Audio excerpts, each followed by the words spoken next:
Hello guys, Saya here. Welcome back to my channel. On this channel I talk about faith, lifestyle. I also review books and magazines. Hope you are doing well. So today I'm going to be reviewing another episode or edition of the Christian Women Mirror. Let's get so the title is Nipping the Nettles in the Bud. Nipping the nettles in the bud. And I think it's just basically, as you can see from the cover, it's like the man is had enough, the woman is had enough. So it's kind of a marriage series between husband and wife, but obviously I know it's for husband and wife, but you can also relate it to things like a relationship between mom and daughter, mom and son, son and mom, son and daughter, that sort of thing. Because any relationship that is not looked after will just die down. You are going to lose that relationship.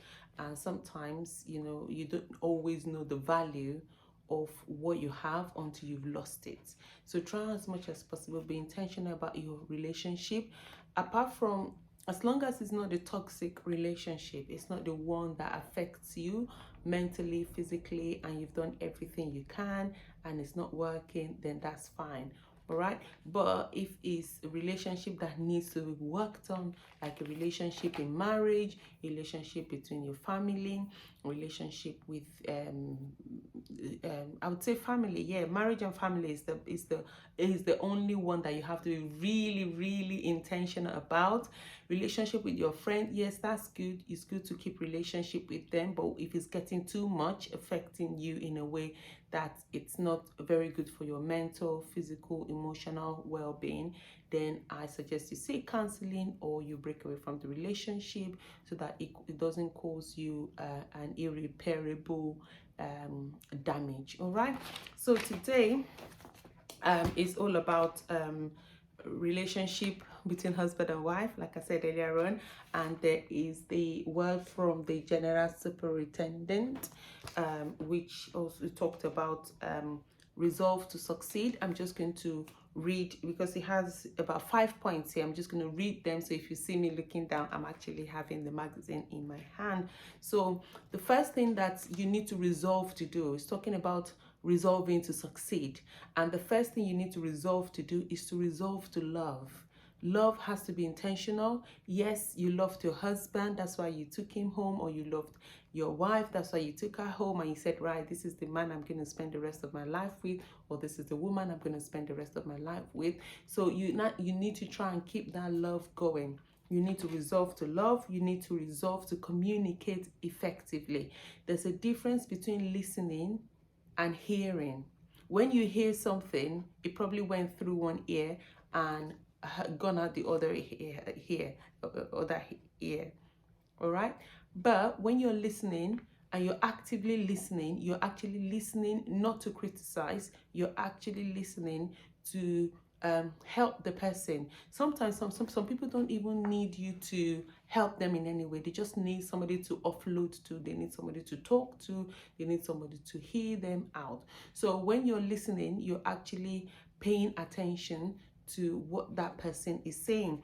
Another thing is resolve to forgive one another. Yes, we will upset one another. Yes, we'll do or say or act in ways that are a bit maybe off-putting. Maybe you misunderstood your spouse, or you didn't hear what they said properly, and then you just took action based on what you think you know.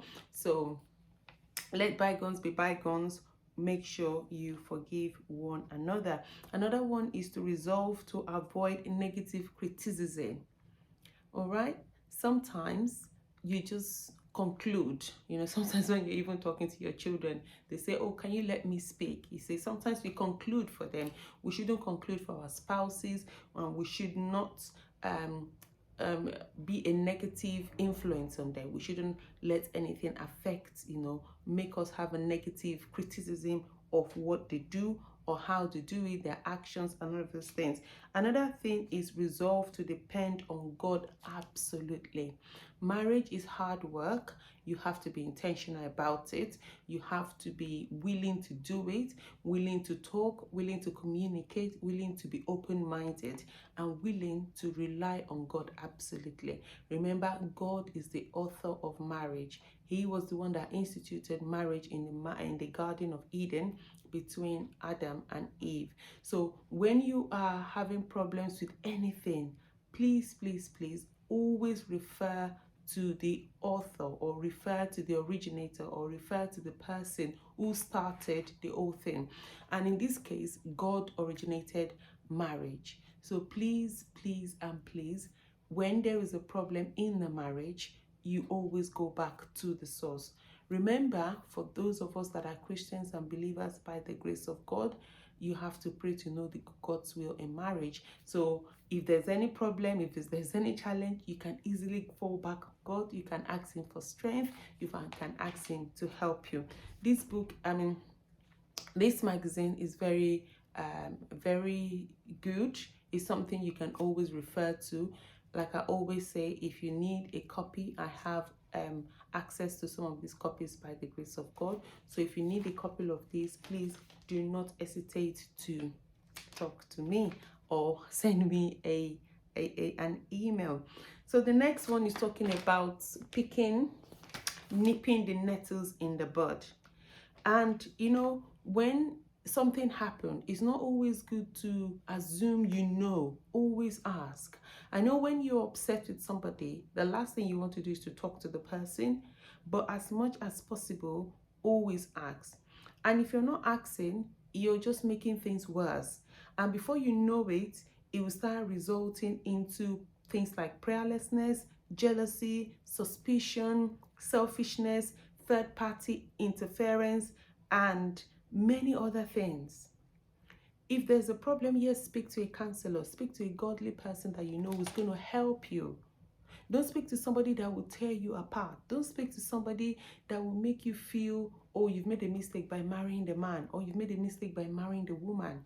Speak to somebody that will hold you up in prayers. Speak to somebody that will be positive and speak positivity into your life and into your relationship. It's always good, before it gets out of hand, to talk to yourselves first. If you've done everything to speak to your husband or to speak to your wife and nothing is happening, then you can speak to somebody you know that by the grace of God, this person is going to help you. This person is going to pray with you. This person is going to encourage you to take the right step. Don't resort into suspicion. Don't resort into negative criticism. Don't resort into prayerlessness. Don't start looking out for your husband and looking for his phone and trying to unlock his password because you are suspecting that something is happening. Or maybe when he's on a phone call, you're eavesdropping and thinking, he's on the phone call to that lady again, or she's on the phone call to that man again. Speak to the woman. Who is this person you talk to? And if he or she does not listen to you, find a way to find the answer. Not crooked ways, obviously, not ways that will affect your relationship the more, but ways that you know will help to solve the problem. All right, so it's very loaded, I must say. Another one is crushing the nettles. Crushing the nettles, you know, there's so many you need to, before you can crush the nettles, you need to identify the nettles. And some of the nettles are waning appreciation. We don't know how to say thank you. We don't know how to say please. We don't know how to appreciate our husbands and wife. It's not good enough. Immaturity is another thing. Bad habits, financial dishonesty, busy work schedules, daily stress, and lack of intimacy. These are nettles that will tear you apart. If you're so focused on work, or you're so focused on children, and you don't look after your husband, or you don't look after your wife, you are gradually, bringing nettles into your marriage. And if you're not careful, it's going to grow out of hand.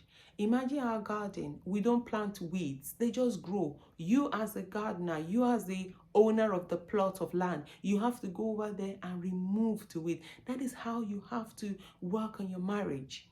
These things will want to raise up their ugly heads. These things will want to come up. But you, as a sensitive and a sensible wife, as a sensitive and a sensible husband, who both of you, by the grace of God, are working intentionally on your marriage, you go there and pull out the weed of suspicion, the weed of lack of intimacy, the weed of busy work schedules, the weed of daily stress, the weed of immaturity, the weed of waning appreciation, the weed of bad habits, the weed of financial dishonesty. And I believe that when you do this together, remember, one shall chase 1,000 and two shall put 10,000 to flight. The Lord will give you victory in your marriage in Jesus' name. The Bible talks about defraud not each other. Intimacy is very important in relationship, very important in marriage, very important to, to grease and oil your marriage, just to keep it going, just to, make you a bit more affectionate to one another. And if there's any reason, there's any challenge, if there's maybe you've just given birth and your husband is just wanting you all the time, there's a way you can speak to him and then he will understand. And if he doesn't understand, just pray. Just pray for grace, or speak to somebody that you think your husband will respect. And sometimes these men, they just need education. They just need to be told that, okay, this is what's happening, just give it some time and we'll be back to normal. All right, don't keep to yourself, and let somebody that you think you can help you out. Another thing is, as a woman, as a man, don't always, if there's a problem between you and your husband or between you and your wife, don't make the third party the next place you're going. Don't make it something that, oh, I have to go and speak to. Before we know it, you've rang your grandma, you've rang your mom, you've rang your dad, you've rang your sister, you've rang your friend. They are third parties. And these people, if they are not checked, can bring problems to the family. Okay, another thing is building lively blocks. It looks like I'm just literally going into there. Some of the blocks that you can build together is pray together regularly, love each other, do things together, be trustworthy, be committed, support each other, be each other's cheerleader, be patient, selflessness, communication, attention, honesty, respect, generosity, sharing, consideration, tolerance, management of conflict. Obey biblical injunction on love and submission. Very, very good building blocks that you and your husband or you and your wife can have together. Honestly, it's very rich, it's very good, especially these days that we have divorce rates on the high side. Make sure your marriage is not one of those marriages that are on the list. The Lord keeps you, keeps your spouse, and keeps your marriage. And my prayer is that it will keep us closer to each other till the end, in Jesus' name. Don't forget to comment, like, and subscribe if you like what you've seen, and I believe you would, and share with somebody that you think would also be a blessing too. Whatever you do, make sure you keep going, keep moving, and don't stop. Till I see you next time. Bye.